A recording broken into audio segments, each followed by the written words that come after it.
Every one of us wants to be able to have our own home, have money set back in the bank account, a few $1,000s, so that way if we have anything we need, we have it.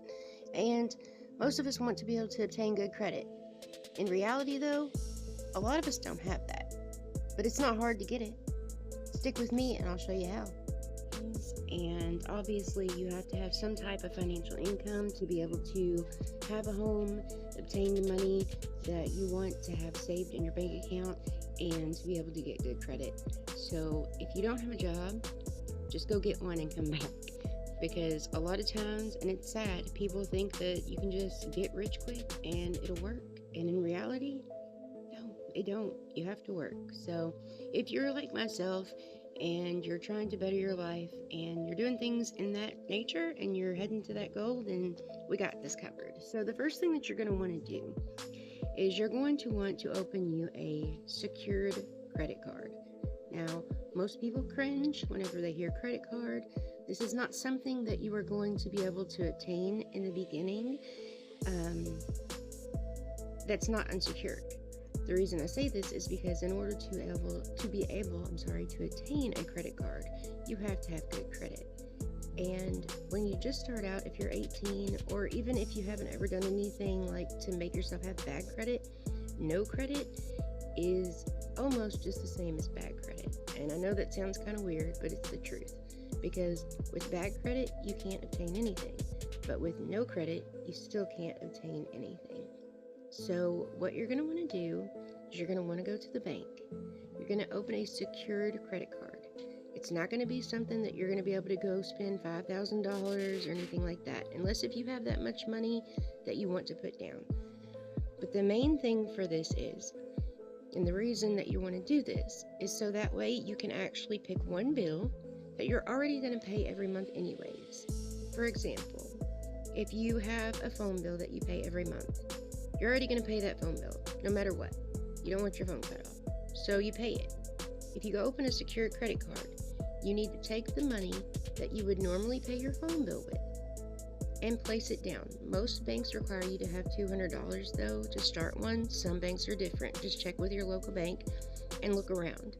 But what they're going to do is they're going to take your money and they're going to put it in an account. It's just like having a debit card, like a prepaid debit card, but it's a credit card.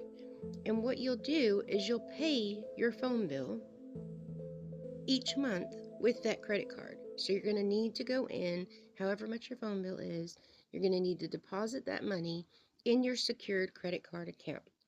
And what this does is the bank will have you do this for a total of like 6 months to a year.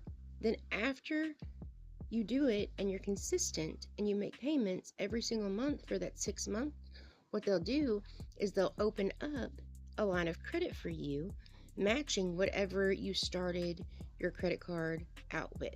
So, for example, if you put $200 down for your secured credit card, eventually the bank's going to say, okay, you've paid your bill, you've showed stability, so now we're going to release $200 to you for credit.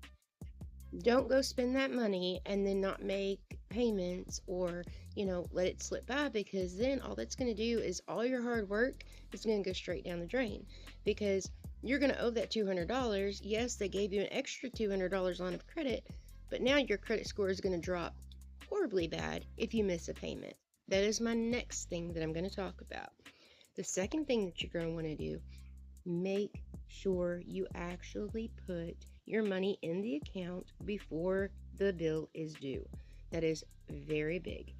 If you do this though, your credit score will go really high within the first 6 months to the year. And then they'll actually see that you're being consistent and they'll release more credit to you. So you'll have a better line of credit. And before you know it, you'll have a $20,000 line of a secured credit or a non-secured credit card that you can actually use if you need it. But don't spend the money, people, if you don't have it to pay back. And that's where a lot of us get messed up. And I'm just letting you know, I'm a real person. I am legally blind. I don't edit my videos. So yes, I'm probably going to say some things wrong and mess up. But, a lot of people like me because I'm just real and raw.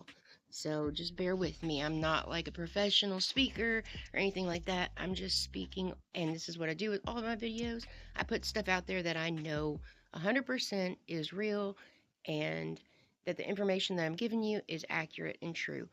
I do all kinds of different videos. This is just something that I was thinking about, something that I've been doing myself, and I figured I could share the knowledge and to help you all out.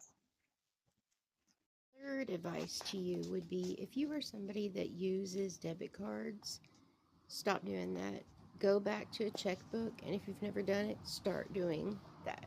The reason why I say this is because with debit cards, you will lose track really quick of what you have, and you'll spend way more than you mean to because it's just so easy to swipe, click, and go, or on the phone, just push a button and pay. And then before you know it, you'll either have all of your credit that you have saved up for gone, and you'll owe a really treacherous, huge bill, or you'll be pretty much even and you won't be able to save anything. So, this suggestion actually really works well for me. What you're going to do is anytime that you are to pay a bill, say if your phone bill is $125, right?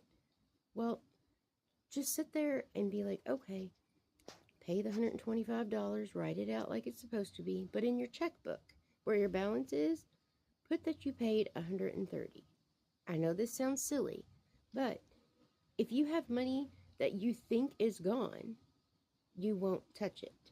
And by doing this, at the end of the month, when you go and you look and you check and actually call and see how much you have, you'll have hundreds of dollars saved up just by paying $5, more. But you're really paying your bill at the exact $125. That's what you're writing the check out for. But in the checkbook, you're marking it down that you spent $130.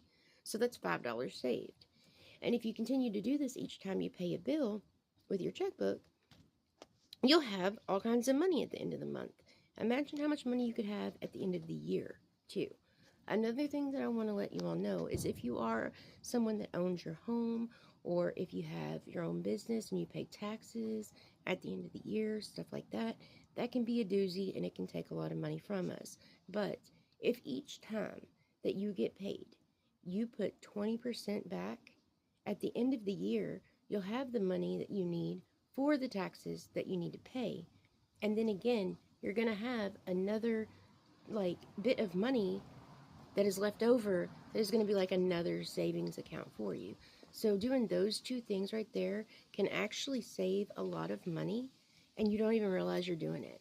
And then if you don't realize that you're doing it, you don't know how much money you have. If you don't know how much money you have, even though it's going up and you're not losing money, you're saving it, you won't spend it because we can't spend money that we don't have, right? So I think those two things are really important. But if you utilize the secured credit card, like I said, try starting that out and build up that credit. Before you know it, within a year or 2 years, you're going to have enough money saved up for a down payment for a home. You'll have enough credit to be able to get a bank to give you a loan for a home or a car or whatever it is that you're trying to obtain. So those little tips really worked for me, and I hope they work for you too. As always, guys, please stay blessed, be humble, and be kind, and share this around. It's not bad knowledge, and I hope it works. Thanks, take care, and good luck.